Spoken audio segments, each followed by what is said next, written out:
Welcome to the Cheer Athlete. Today, we're going to talk. This PT is addressing the injury post that came out in the New York Post, or the injury article in the New York Post. It came out, I think, in October, and I did have a chance to read it. I don't have it that I've reread through it. It was long, wasn't it? And so I'm going to react to that. And I also just read the Cheer Mom Blogs article and the letter from Jeff Webb to the cheer community. And if you haven't read that, it's a good counterpiece, and I encourage you to read that as well. So let's dive in a little bit. If you don't know me, I'm Laura Turner, doctor of physical therapy and a strength and conditioning coach for cheerleaders. And I help cheerleaders and cheer parents and cheer coaches navigate injuries and reduce injuries in cheerleading and help them improve performance in the process. I have a long background in cheerleading. In 2016, I was going for my doctorate because I graduated back in 1991. I've been a physical therapist for a long time and decided to go back to school for my advanced PT degree and doctorate. And my comprehensive case analysis was on cheerleading injuries and reducing the risk of that using movement screening to help identify injuries. At that time, there wasn't a whole lot of research out there for cheerleading injuries. And the research that was being done by cheer companies. But we did show in 2016 that cheerleading injuries did rise significantly over the course of, we'll say 50 years, because that's when Herkimer was out there and Jeff Webb was starting. And, so about 50 years ago, cheerleading started to change. Now, when I was in high school, we built shoulder sits and shoulder stands and pony sits, and we were still cheering in, I don't remember the name of the shoes, saddle shoes. We block them out for a reason, right? Then got into college, and I cheered on a co-ed team at Northeastern, and we were doing more stunting and building pyramids and doing basket tosses, and we were in sneakers. But at that time, we were still practicing outside a lot, or we were practicing in a ballroom, so ceilings were limited, and there was more potential risk of injury. Fast forward to when I started coaching in 1997, I started coaching actually. And, I was very lucky. My athletic directors would provide space for us to practice. But a lot of times, if another team had to come in, we'd get kicked out. And then I coached at the College of Holy Cross. And in the fall, we had a beautiful mat set up in a separate space. We had to move our mats in and out because we shared space with other teams that were, club sports. But no problem. From the winter, other teams had to use this space, and we were out of luck, and we didn't have that space, and we didn't have access to our mats. So we moved up, and we were practicing in racquetball courts. A small space. The ceilings were great. And we ended up I made them get mats so that we could transport them in and out. So we could still continue to be safe. And that was, I left Holy Cross in 2009. And I was there from 2003 to 2009. Around about 2005 is when rule changes started happening. People started paying attention. There was more emergency room visits over the course of that 20, 30 years, and people were starting to notice injuries. I myself escorted a number of cheerleaders to the hospital because of knee injuries and head injuries, broken noses. I blame myself because, could I have held them back? Could I have made them safer? Truth is, a lot of these injuries were collision injuries. They were ready. Something came down wrong. And those were accidents.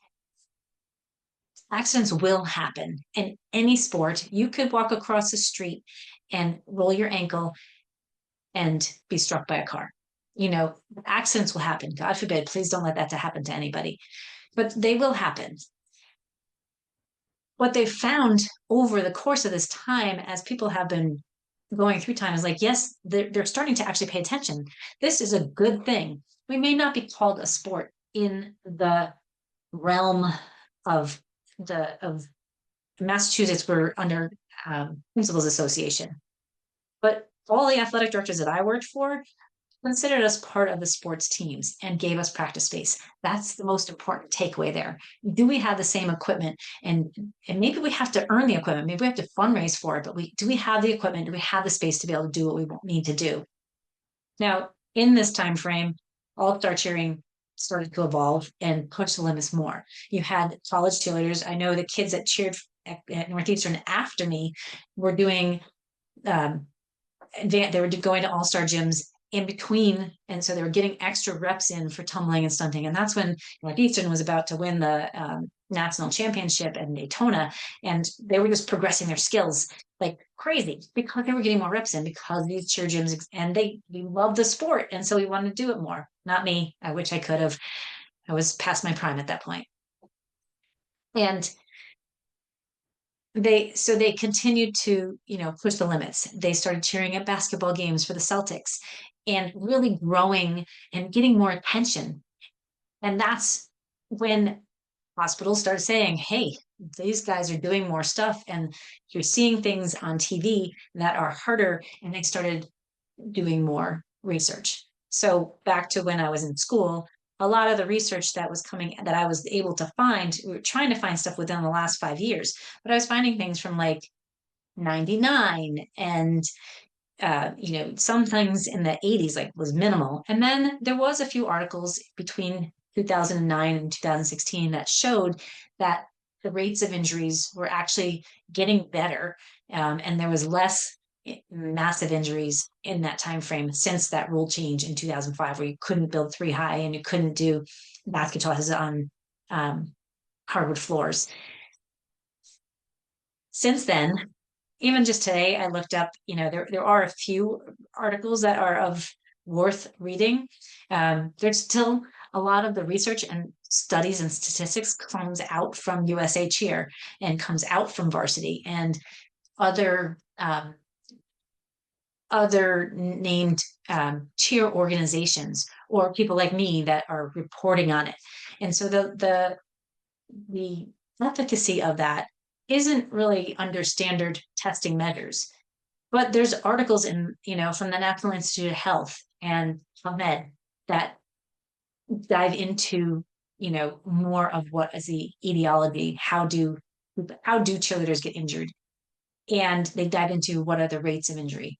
So they do still show that concussions are some of the top injuries out there. And that can be from a flyer, just landing a cradle. The concussion happens when you kind of get your noggin and your brain kind of sloshes around and your head whiplashes go back and forth. A normal flat out cradle could cause a concussion injury. It doesn't have to, but it can. Ankle sprains are still the most common injury, and then knees and backs, and some shoulders. It's what I just looked up again. So a lot of these are strains. The takeaway from the article in the Post, as far as a physical therapist goes, I think they dove into a lot about Varsity as a company and blame Varsity for a lot of the catastrophic injuries or putting limits on cheerleading because we don't have funding that sports do. But there's a lot more involved than just, do we want to be a sport? Do we want to be called a sport?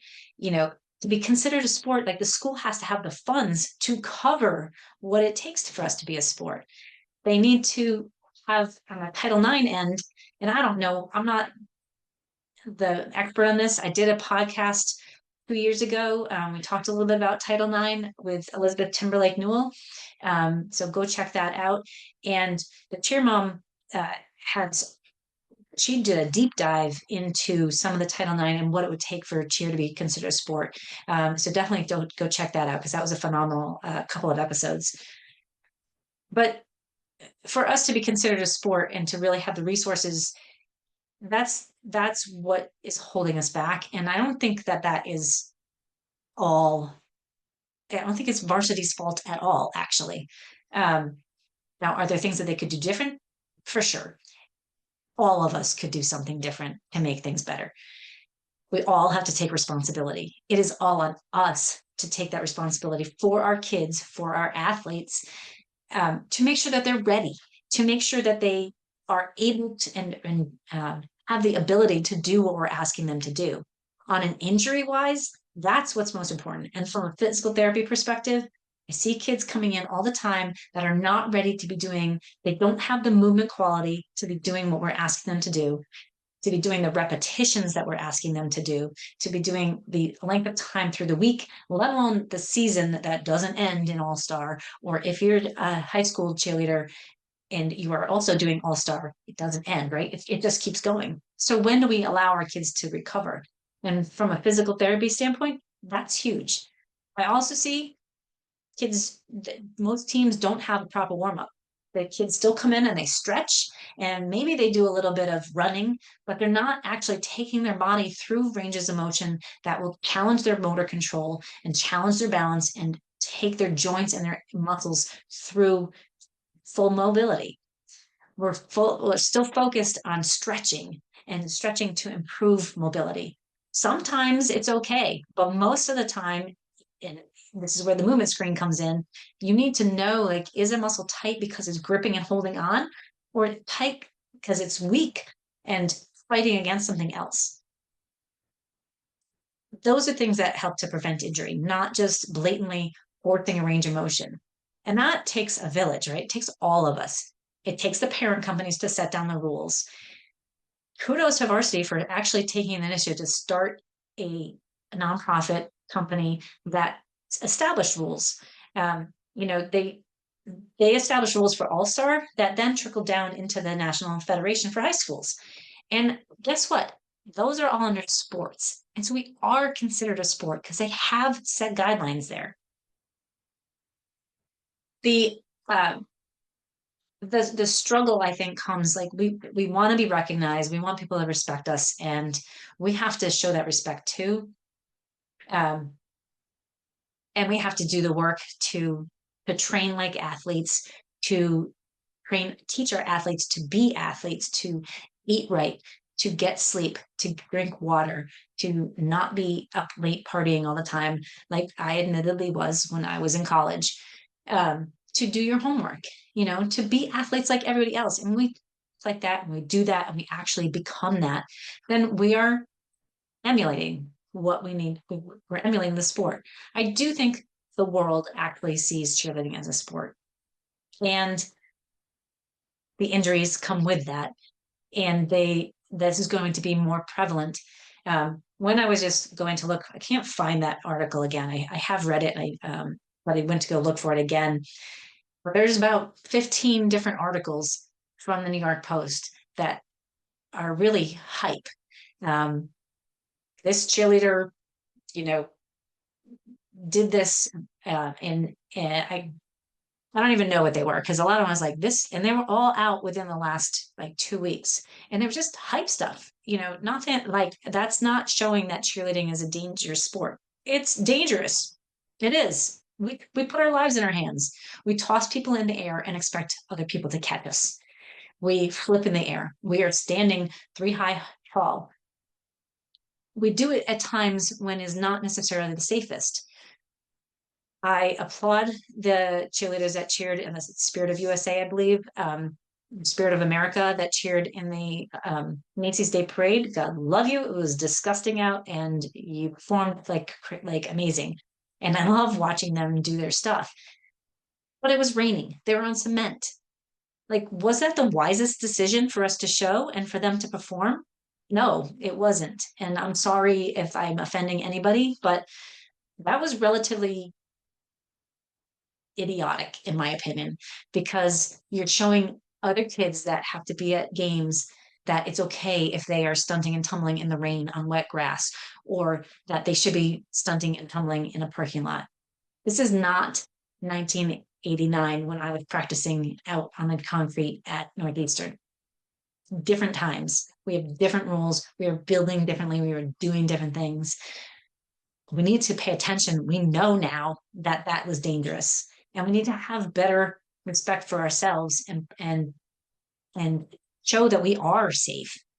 Injury rates, according to the research and the actual real research, are coming down, but we are also still of the top 5 injuries.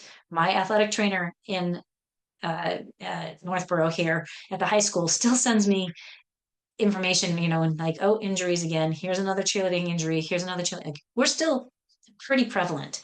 And there's a lot that we can do to help make that better by improving our overall mobility and strength and how we eat and how we train our bodies. But we also have come a long way. So I don't think that article in the New York Post was spot on as far as the injuries goes. And I'm not want to speak to any of the stuff about varsity and that because I don't know. It's not my wheelhouse. All I have is conjecture, what I've read. I do respect what Jeff said in his letter. I think there are people on both sides that can make arguments either way. And it's not my business. It's not I don't know to be able to give an informed opinion about that. But I think on the health and the injury, and if we're just talking physical injuries, there's a lot that we can still do to make that better. And I think the great thing is we're talking about it, right? We are making things known. Dr. Maria Lisman, another physical therapist who's been on the podcast a couple of times, she was just interviewed, and they're doing articles on how important it is for strength training and what a difference she's making in the world of cheerleading for strength and conditioning. Like, this is huge. This is what we need to keep doing. And instead of disrespecting people and calling people out and being really angry at other people, like, let's look inside. Let's see, okay, well, what can I do to change that? How can I keep my kids safe? How can I help my teams be safer? And what can I do to make the physical part of it better? I will briefly touch on the sexual abuse. Again, I don't have experience in this, so it's not my wheelhouse. And I think there should be a zero tolerance, and that people should just go to jail. There's a lot behind that. There's a lot to unpack, and there's a lot of other stuff that goes with that. But my belief is that shouldn't happen. And if it is happening, what do we need to do to change that culture? Why is that becoming known as our culture? And how can we be different? I don't have the answers for that. I think rape happens and sexual abuse happens and language happens. And to some extent in the world, it was made acceptable by political stuff that has gone on, but it really is not okay. And the only way to really be sure of that is to be with our kids all the time. It's not feasible all the time. We have to trust them to get out and to be able to live their life. We have to teach them it's okay to say no. We have to teach them the word to yell that it's not okay. We have to teach them to have confidence in themselves that they're not wrong, but the person who is hurting them has been wrong. And that is part of being a cheer athlete, is the being able to speak up for ourselves and say no, and to know where the boundaries are. We have to take ownership for how we react and interact with people. Like, if we're setting those boundaries, like, do not talk to me like that. It's a different world. I didn't grow up with a cell phone, and my coach didn't call me. I used to text my kids a lot. Practices at this time. You're not going to be there. Okay, thanks for letting me know. And I would drive them home too, but again, different time. Mostly because I don't want somebody sitting at the school by themselves. And when I went back to coach after I had stopped for the year and a half, I didn't drive kids home, but I did sit with them. So they're not sitting and waiting with other people running around. And the more we can keep an eye on them and don't let somebody be alone, that might help the scenario. But there's a lot of other things that, again, out of my wheelhouse. And although I might say I condemn, there's always two sides, and some sides are just wrong, but they still have their side. Again, part of health and wellness for cheer athletes is recognizing that this is a thing and it's a problem, and what do we need to do to keep them safe mentally and physically, and building them up so that we grow our sport and we continue to grow it and we continue to show that it doesn't have to be catastrophic. I'm going to flip back to physical and the concussion end. And I think we don't have enough research on cheerleading concussions yet to really see what the long-term effects are going to be. But if you look at the football history and the people the guys that have had multiple repeated concussions, they really had concussion is a brain injury. It's not as traumatic as a car accident brain injury, perhaps, but what happens to your brain can be. And the changes that happen over time, they have found are really catastrophic and can lead to really big issues. So we need to be able to recover from that. We need to acknowledge, like, hey, this is a thing. You need to sit out until you are ready, until you're cleared, until you can do X, Y, and Z. And there are protocols to being able to get back in. And so if you are thinking, oh, she just hit her head, or she's, got a little neck pain, but it's fine. She can get back in and be competing tomorrow. Like, hold your kid out. And coaches, hold the kid out. It's better to go in there with a stunt that does not have a flyer in the air and for them to mark it and to keep your kid safe than to risk that person having a bigger injury or a longer term effect. That's the big overreaching thing. And that's my reaction to the New York Post. There's a lot of injuries out there. There's a lot that we can still do to make things better. I do think that they weren't accurate really in their numbers, because I think they're changing and there's not a lot of research there. It's still evolving. But the good news is there is research. They do know we exist. We're like Santa. Not really. I want to make this a little lighter. But I think the key takeaway is, like, it's a dangerous sport. We can't argue that. There are things that we can do to make it less dangerous and still do the fun things that we like to do, like getting tossed in the air and catching people and being solid, and putting on a good routine. So there's everything comes with two sides. The other piece they touched on, the financial end and how much it costs. I've never done All-Star. I don't know. I know when I traveled with my team for college nationals, both when I was cheering and in 2005 with my own team, it costs a lot of money, and I pay a lot of money out of pocket. The school didn't pay for that. We had to fundraise. We had to sell T-shirts. We had to do things to make that cost up. Everything costs money. It costs to go and stay, and it costs, and to put on an event like that. Sometimes I can see the point in the state of play, or whatever that called that y'all have, because it keeps everybody contained and you're not running amok through the city throwing basket tosses out on Main Street in Disney. And if we can keep things in a controlled manner, it actually keeps us safer. So to an extent, I can see that. I don't think there should be kickbacks in that. And I don't know how that all works, so I can't speak to that. But it is expensive, and any sport that we play is expensive. Kids that play hockey, they have to pay for ice time. Soccer, they're traveling and playing year round also. Football, their concussions are high. They have to have all the equipment. They got to go to camp too. So it's expensive. And if you're going to choose, because I think All-Star is a choice, it's not a mandatory. I think school cheer is absolutely 100% amazing. And if you're not in the right school district, then change to, if that's your main focus, but it should not be. You're there for the education. But you get part of the team and the school, and that's still my love.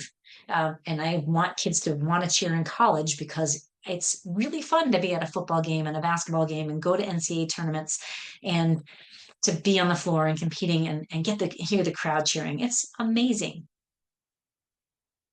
And I think All-Star is a choice. And maybe if you're listening to me, you're going to stop listening to me. And I hope you don't, because I think I'm learning about All-Star as we go. And I didn't have that choice. So maybe I'm a little bit jealous. It's done a world of good for our sport in progressing it. It's really helped to develop and grow. I, as a coach, benefited from the all-star gyms. They helped my kids be able to tumble, and they got them learning different stunts that I couldn't teach them. And I absolutely think that was huge. I like all-star cheer, but it is a choice. And it's a business also. And the coaches are there and they deserve to get paid.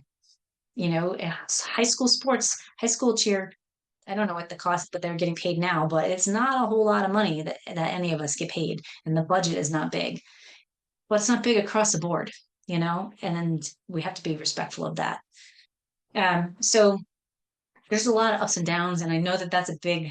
Um, it was mentioned in the article in New York Post. So, and now as I play, and as far as a physical therapist reacting to it, I think we have to recognize it. It's part of our, if we get fired up and we get really belligerent and we get angry at our coaches and we get angry at the system, instead of looking at what can we control, then it eats away at our body itself, and it creates other issues, and so the more peace we can find inside and let the external stress go, the better our body's going to function and the better it's going to move, because stress and tension actually creates more issues in your physical body as well.